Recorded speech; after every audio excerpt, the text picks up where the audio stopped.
Le ventre m'a tué.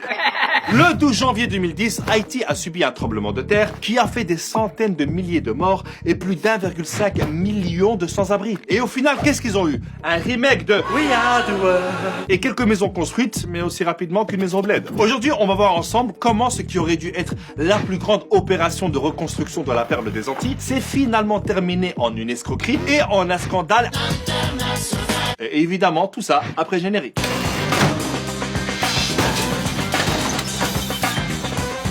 Faut savoir que Haïti a été l'une des colonies les plus riches et la première république noire a proclamé son indépendance en 1804, soit 2-3 jours avant le lancement de Vivement Dimanche. Mais ça lui a coûté une dette coloniale à la France de plus ou moins 17 milliards d'euros d'aujourd'hui qu'elle n'a fini de payer qu'au milieu du XXe siècle. Mais bon, après quand tu commences une histoire et qu'il y a les termes dette coloniale, t'imagines bien que ça finira aussi mal que Macron qui parle anglais. I don't like what you did in front of me. Faut savoir que le pays n'a jamais réussi à bien se développer et il est toujours dépendant des ONG et des organisations humanitaires. À tel point qu'on la surnomme la République des ONG. Depuis le tremblement de terre en 2010, t'as plein d'ONG et d'organisations humanitaires qui ont débarqué comme les Avengers, mais version Bollywood.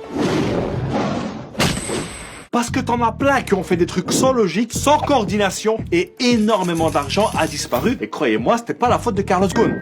Eh, c'est notre territoire ici, tu vois bien qu'on est en train de distribuer de la nourriture. Ouais, ben nous on a des camions avec des couvertures. J'ai faim, j'ai froid. La ferme! Tu vois pas qu'on est en train de te sauver la vie là? C'est un truc de fou! La politesse!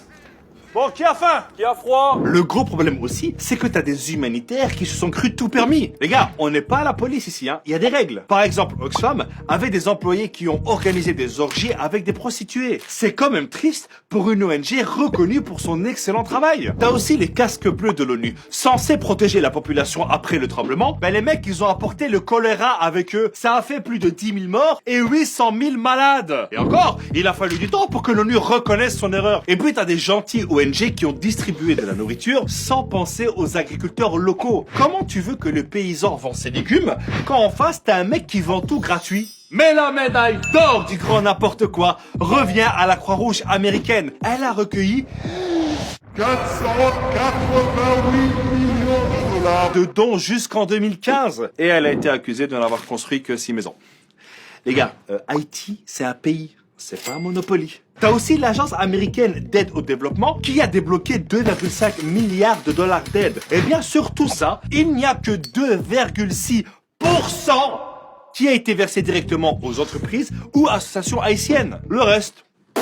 Donc sous le coup de l'émotion, tout le monde s'est précipité, mais ça a été mal géré. Résultat, Haïti est devenu une espèce de centre d'entraînement pour des humanitaires qui ne connaissent ni le contexte, ni même le pays.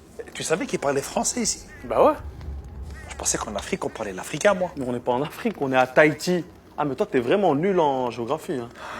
On en apprend tous les jours. Hein. Vous avez faim, monsieur? Non, non, non, non, il a froid, il a froid. Et avec tout ce gâchis, tu dois encore rajouter la corruption généralisée des dirigeants. La Cour des comptes haïtienne vient de remettre un rapport sur le plus grand scandale de détournement d'argent de l'histoire d'Haïti, concernant l'affaire du Petro-Caribé et le détournement de 3,8 milliards de dollars qui a impliqué 4 présidents et 6 gouvernements. Du favoritisme, des contrats sans obligation, des budgets doubles, une quinzaine de ministres et même l'actuel président Jovenel Moïse sont pointés du doigt. Le grand fillage est arrivé. Le président Moïse est rejeté par tous les partis et la population. Donc d'un côté, t'as un Moïse qui divise la mer en deux pour faire passer son peuple. De l'autre, t'en as un qui divise le peuple pour faire passer l'argent. Jean-Michel, jeu de mots? Le mec, il gouverne par décret et il est protégé par des centaines de militaires et de mercenaires recrutés par la firme américaine Blackwater. Ça veut dire au noir en français. Ouais, c'est toujours plus stylé en anglais.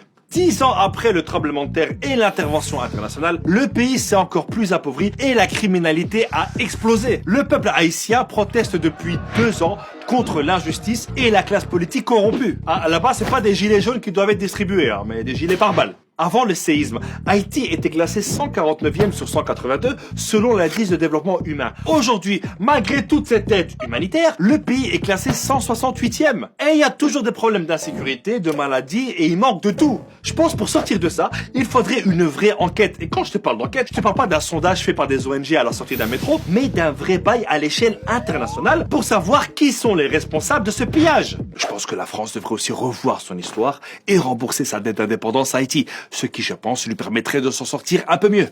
Notre présence ici n'a pas laissé que de bons souvenirs. Nous, on est avec le peuple. Ils sont debout comme ils l'ont fait à l'époque pour gagner leur indépendance. Et évidemment, n'oubliez pas de partager cette vidéo pour sensibiliser un maximum de monde. Et comme dirait mon proverbe, celui qui partage la vidéo